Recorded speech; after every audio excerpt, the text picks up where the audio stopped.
I was setting the table for dinner when my mother walked into the dining room with the glass of wine in her hand and said the words that changed everything. "Lila, you need to end things with Nathan." I froze with a plate in my hand and turned to look at her. "What did you just say?" My father was sitting at the head of the table, scrolling through his phone like this was a normal conversation. My younger sister, Brooke, was standing near the kitchen counter pretending to be busy on her phone, but I could see the small smile on her face. My mother took a sip of her wine and continued calmly. "Nathan is doing well for himself. He has a bright future ahead. But lately, we've been thinking that he would be better suited with someone who understands our world better, someone who can help him socially and professionally." I felt my chest tighten. "Someone like who?" I asked, even though I already knew the answer. My mother didn't hesitate. "Like Brooke." For a few seconds, the only sound in the room was the ticking of the clock on the wall. I looked at my sister. She finally lifted her head and met my eyes. She didn't look guilty. She looked prepared. I turned back to my mother. "You're asking me to break up with my boyfriend of 4 years so he can be with my sister?" My father finally put his phone down and spoke. "Lila, don't make this difficult.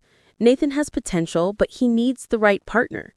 Brooke knows how to handle these things. She knows how to network and move in the right circles.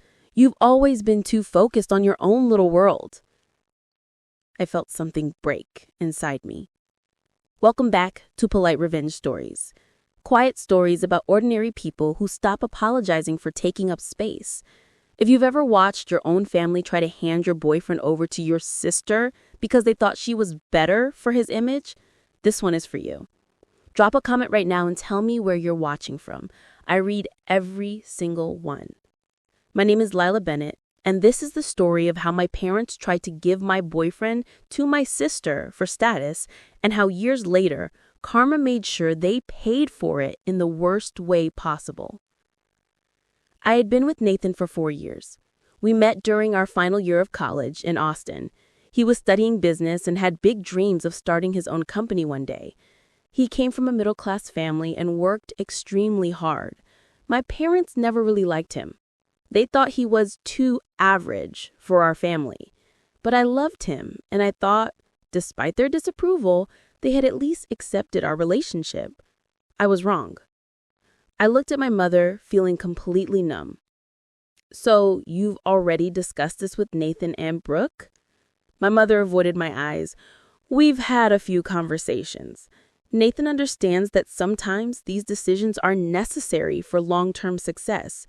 Brooke is more than willing to support him in the way he needs." I turned to my sister. "And you're okay with this?" I asked her directly. "You're fine with taking my boyfriend because mom and dad think you're the better option?" Brooke shrugged lightly. "It's not like I stole him, Lila. He's been talking to me a lot lately. We just connect better. You're always working or staying home. Nathan wants someone who can help him grow socially. I can do that."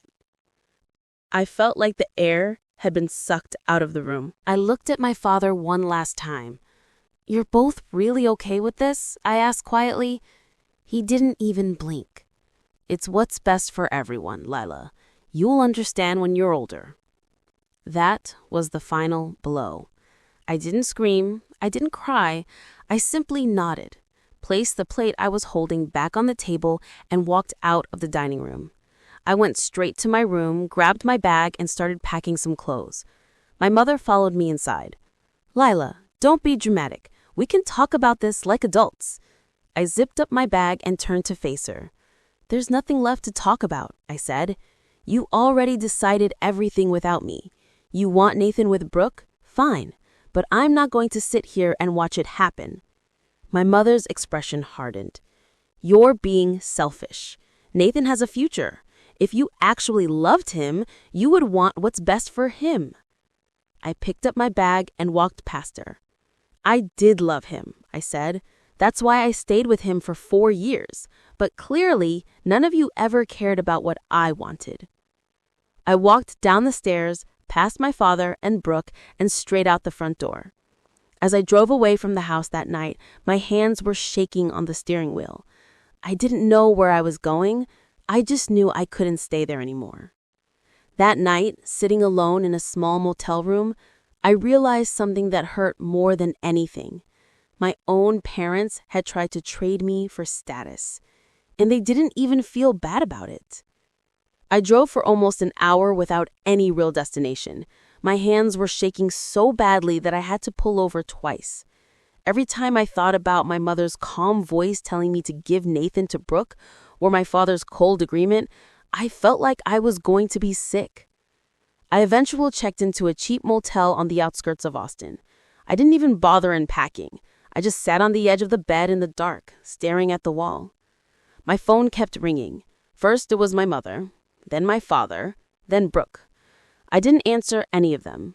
After a while, I turned my phone off completely. I stayed in that motel for 3 days. On the second day, Nathan finally called me. I stared at his name on the screen for a long time before answering. "Lila," he said the moment I picked up.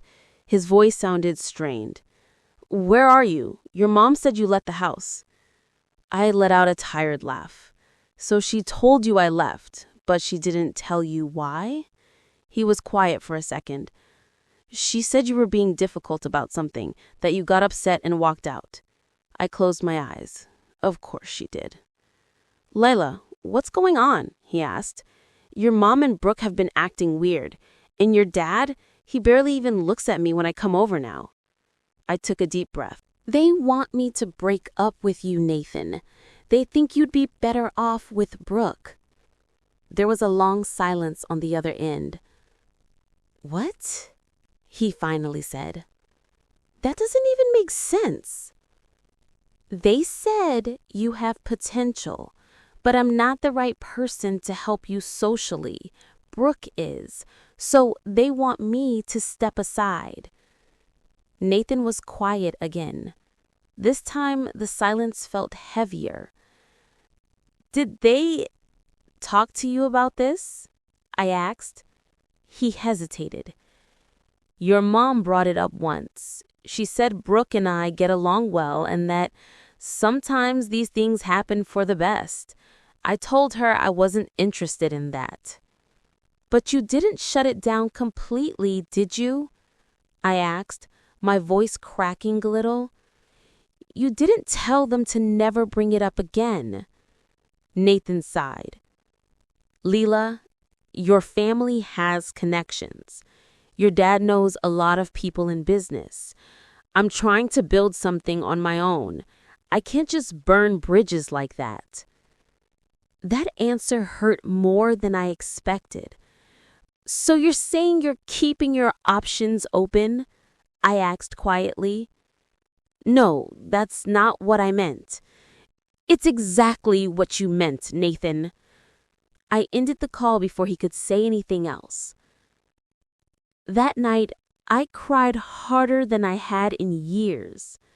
Not just because of Nathan, but because of how easily my own family had decided I was disposable. On the 4th day, I went back to my apartment. I didn't go to my parents' house. I didn't call them. I simply blocked all 3 of their numbers, my mother, my father, and Brooke. I also blocked Nathan. For the next few weeks, I focused on surviving. I went to work, came home, and tried to act like my life hadn't just been ripped apart. Some days were okay, most days weren't.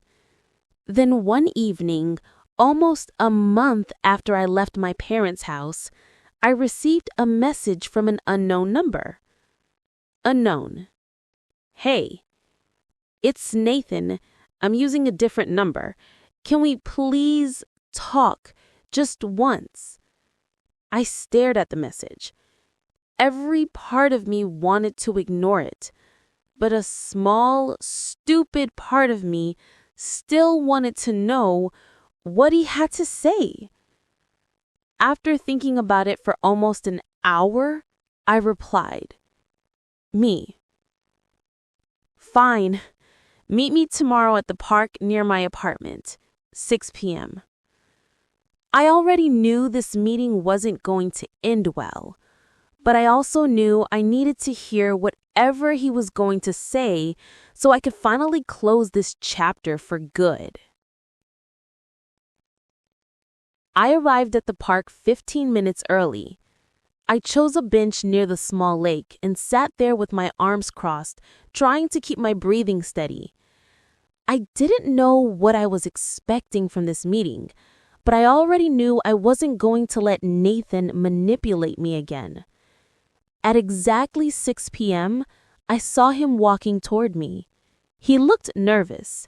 His hands were in his pockets, and he kept glancing around like he was worried someone might see us. When he reached the bench, he tried to smile.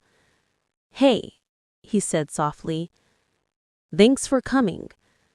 I didn't return the smile. "Say what you need to say, Nathan. I don't have much time." He sat down beside me, leaving some space between us. For a few seconds, he didn't speak. Then he finally looked at me. "I made a mistake, Leela. A really big one." I stayed quiet, letting him continue. "Your parents, they kept telling me that being with you was limiting my future, that Brooke could help me grow faster. They introduced me to people, invited me to events, and made me feel like I was finally getting somewhere. I got caught up in it. I started believing that maybe they were right." He paused, looking down at his hands. "But after a few months with Brooke, I realized something. She's not you. Everything with her feels fake. She cares more about how things look than how they actually are. And your parents, they're constantly involved. They have opinions about everything I do. It started feeling like I was dating the whole family instead of just her." I let out a short, bitter laugh. "So now that the glamorous life isn't as great as you thought, you want to come back?" Nathan looked at me, almost pleading. "It's not just that. I miss you, Lila. I miss how real things were with you. I miss that I didn't have to pretend or perform when I was with you. I was stupid. I let them get inside my head." I looked at him for a long moment. "Nathan," I said calmly, "you didn't just let them get inside your head. You chose to believe them over me. You chose status and connections over our relationship. And now that it's not working out the way you hoped, you want me to take you back?" He didn't deny it. "I was wrong," he said quietly. "I see that now." I stood up from the bench. "I'm glad you see it," I replied. "But I'm not interested in being someone's backup plan. You made your choice when you started entertaining my parents' idea. I'm not going to sit around waiting for you to decide if I'm good enough again." Nathan quickly stood up too. "Lila, please, just give me one more chance. I'll cut them off completely. I'll tell your parents I want nothing to do with them. I cut him off. "No, Nathan, you won't. Because deep down, you still want what they can offer you. And I'm not going to be with someone who only chooses me when the other option stops being convenient." He looked at me, defeated. "So, that's it?" he asked. "You're just going to walk away?" I looked at him one last time. "I already walked away the night my family asked me to hand you over to my sister. This conversation was just me making sure I didn't leave any doors open." I turned and started walking back to my car. Nathan called after me one last time. "Lila, I really am sorry." I didn't turn around. As I drove home, I didn't cry. For the first time since this entire mess started, I felt something close to peace. Because I had finally closed the door on Nathan. And more importantly, I had closed the door on the version of myself that used to beg people to choose her. After I walked away from Nathan at the park that evening, something inside me finally settled. For months, I had been carrying this heavy feeling of betrayal and anger. But after rejecting him clearly and walking away without looking back, I felt lighter. Not completely healed, but lighter. I went home that night and did something I hadn't done in a long time. I made myself a proper dinner, took a long shower, and went to bed early. For the first time in months, I didn't cry before falling asleep. Over the next few weeks, I focused completely on myself. I started waking up earlier and going for runs in the morning. I threw myself into work and took on extra projects. I even started going out with colleagues after work sometimes. Slowly, I began rebuilding a life that didn't revolve around my family or Nathan. I still thought about them sometimes, but the pain had started to dull. It no longer controlled my every waking moment. Then one evening, almost 2 months after I met Nathan at the park, I received a call from an unknown number. I usually ignored these, but for some reason, I answered. Lila. It was Nathan. I sighed. I thought I made myself clear last time. You did, he said quickly. I'm not calling to beg you again. I needed to tell you something. I stayed silent, waiting. Brooke and I broke up, he said. About 3 weeks ago. I felt nothing at first. Then a strange sense of calm washed over me. Okay, I replied simply. Nathan continued. It wasn't working. I kept trying to force it because your parents kept pushing, but I was miserable. Brooke knew I wasn't fully in it. We had a huge fight and it just ended. I didn't know what to say, so I stayed quiet. Nathan's voice grew quieter. Your mom is really upset. She keeps saying I ruined everything. Your dad has been distant too. And Brooke, she's been telling people that I used her and then left when things got hard. I finally spoke. Nathan, why are you telling me all this? He was quiet for a few seconds. Because I want you to know that I finally see what they did. They didn't just hurt you. They used both of us, and I was stupid enough to go along with it. I took a deep breath. I already know what they did, Nathan. I lived through it. But I'm not interested in hearing about how sorry you are anymore. You made your choice. I know, he said softly. I just wanted you to hear it from me. I'm sorry, Leela, for everything. I didn't respond. I simply ended the call. After that conversation, I sat on my couch for a long time, staring at the wall. A part of me felt satisfied. Nathan had finally realized that my family had used him too. But a bigger part of me felt nothing. I had already moved on from him. His regret didn't change what had happened. Over the next few months, I started hearing more things through mutual friends. Nathan had completely cut ties with my family. My mother had apparently tried to reach out to him multiple times, but he stopped answering her calls. Brooke was telling people that Nathan had used her to get close to our family's connections and then left when things got hard. Meanwhile, my father's business had started facing some problems. One of his major clients pulled out of a project, and there were rumors that my father had overpromised on timelines and underdelivered. Nothing too serious yet, but it was enough to create tension. I didn't feel happy about their struggles, but I also didn't feel sorry for them. They had made their choices, and now they were living with the consequences. One evening, while I was cooking dinner, my phone rang. It was an unknown number again. I almost didn't answer, but something told me to pick it up. Leela? A soft voice said. It was my mother. I stayed silent. Leela, please don't hang up. I need to talk to you. I didn't say anything. I know I hurt you, she continued, her voice shaking slightly. I know what we did was wrong. I've been thinking about it a lot lately. Nathan left Brooke. Your father's business is struggling. Everything feels like it's falling apart. And I keep thinking, Maybe this is happening because of what we did to you. I closed my eyes. Mom, I said quietly, I'm not interested in hearing about how your perfect plan fell apart. I'm not your emotional support anymore. She was quiet for a moment. I'm sorry, Leela. I really am. I made a terrible mistake. I chose wrong.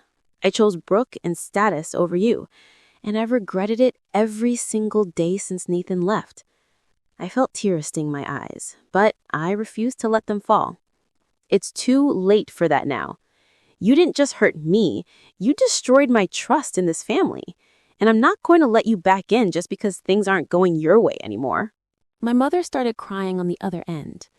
Please, Lila, just give me a chance to make things right. I took a deep breath.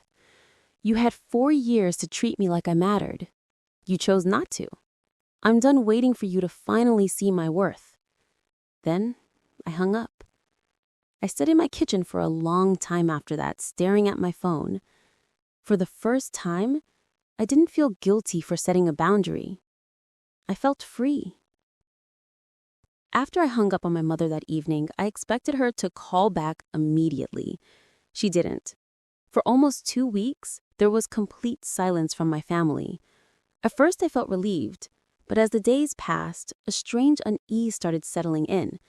It wasn't guilt, it was the uncomfortable feeling of knowing that something was shifting, even if I wasn't directly involved. Then one afternoon, I received a call from my Aunt Clara again. Lila, she said, her voice serious, I think you should know what's happening with your parents. I sat down on the couch. What happened? Your father's business is in real trouble now, she said. One of his biggest clients pulled out last week after some quality issues on a project. There are rumors going around that he cut corners to save money. A few other clients are getting nervous and asking questions. It's affecting his reputation badly. I stayed quiet, listening. Aunt Clara continued. Your mother has been trying to reach out to old friends and connections, but most of them are keeping their distance. She's been very stressed.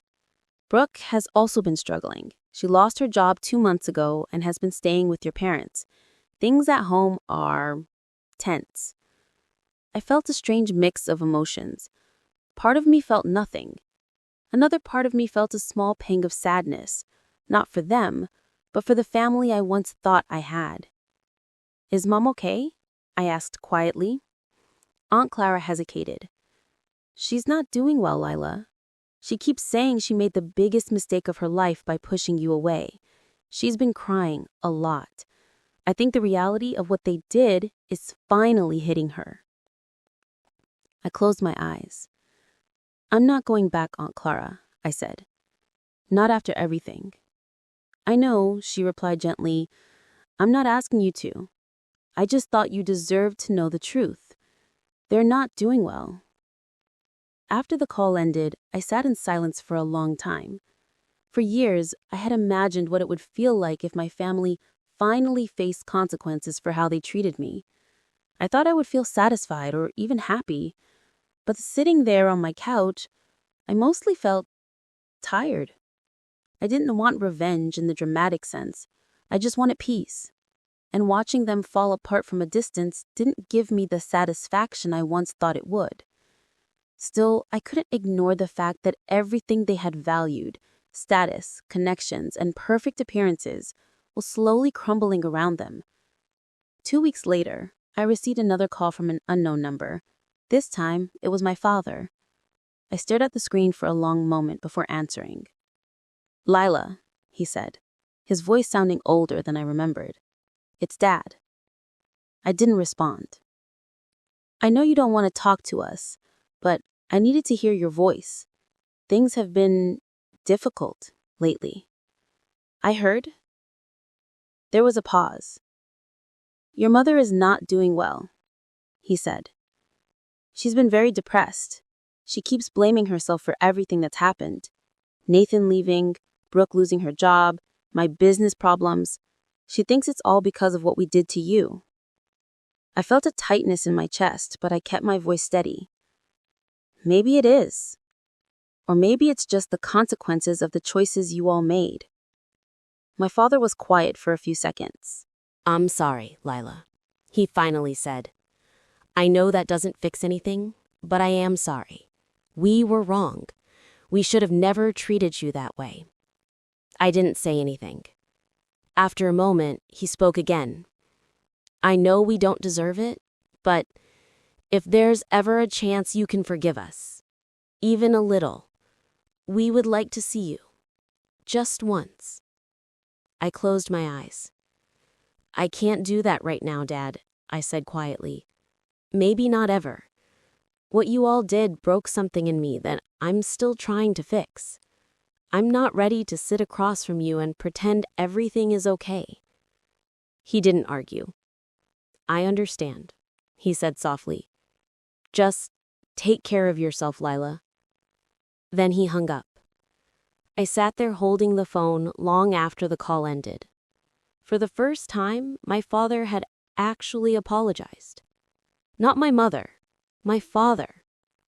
And even though it didn't change anything, hearing those words still affected me more than I expected. That night, I cried again. Not because I wanted to go back, but because I finally understood that some wounds don't fully heal, even when the people who caused them finally admit they were wrong. 2 years had passed since my father called me that night. I had built a quiet but stable life for myself in Austin. I got promoted at work and was now leading a small team. I bought a small townhouse. I started dating again. Nothing serious, but I was open to it.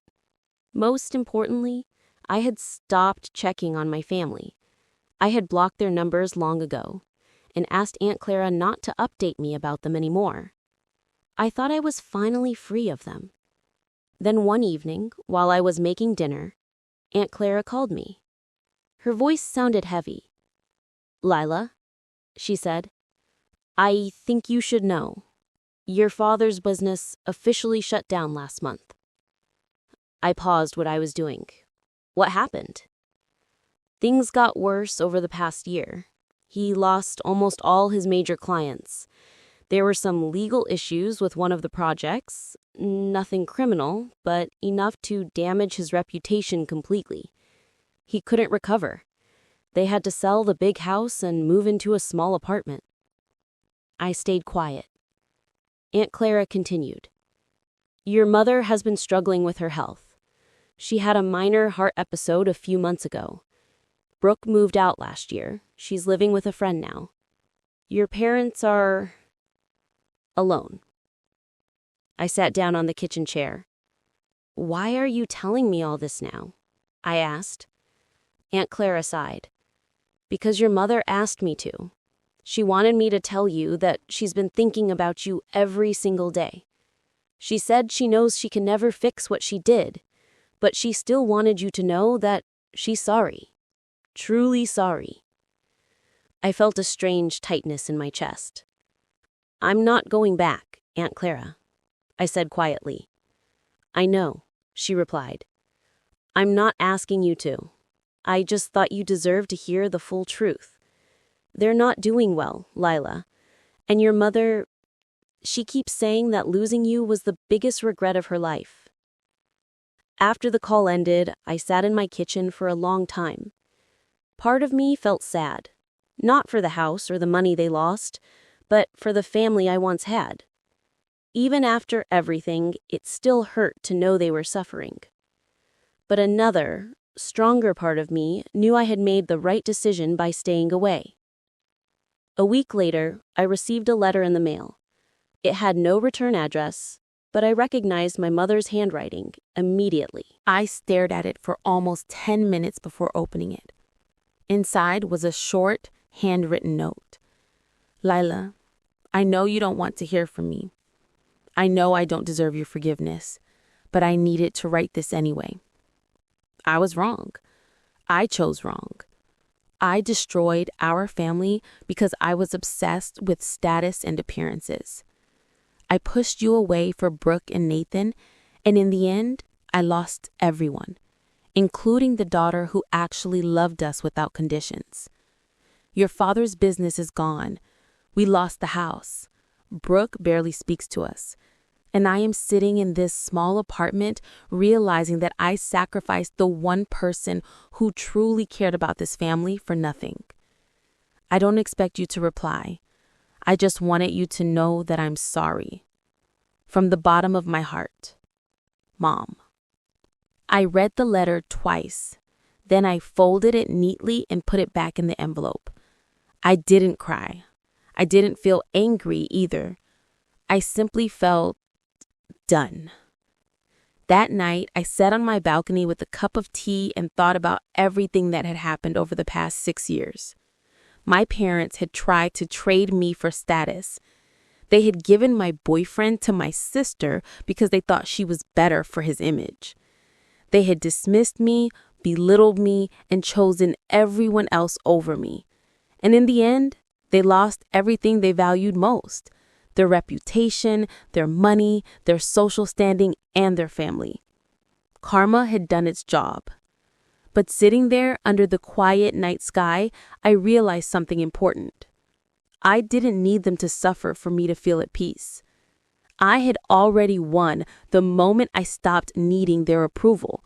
I had already won the moment I chose myself over staying in a family that only valued me when it was convenient. I didn't reply to the letter. I didn't call them. I simply continued living my life, the one I had built without them. If you've ever been betrayed by your own family for status or appearances, drop a comment right now and tell me where you're watching from. I read every single one. You know, after everything that happened, I've learned something that I will carry with me for the rest of my life. Some people will only realize your worth when they have nothing left to lose. They won't choose you when you're struggling, but they'll come running when their perfect plans collapse. I could have gone back after reading that letter. I could have accepted their apology and tried to rebuild something broken, but I didn't. Because I finally understood that protecting my peace was more important than keeping a toxic family together. I didn't need them to fall apart to feel better about myself. I just needed to stop letting them define whether I was enough. And once I did that, their regret, their apologies, and even their suffering stopped mattering to me because I had already chosen myself. And that choice was the greatest revenge I could have ever taken.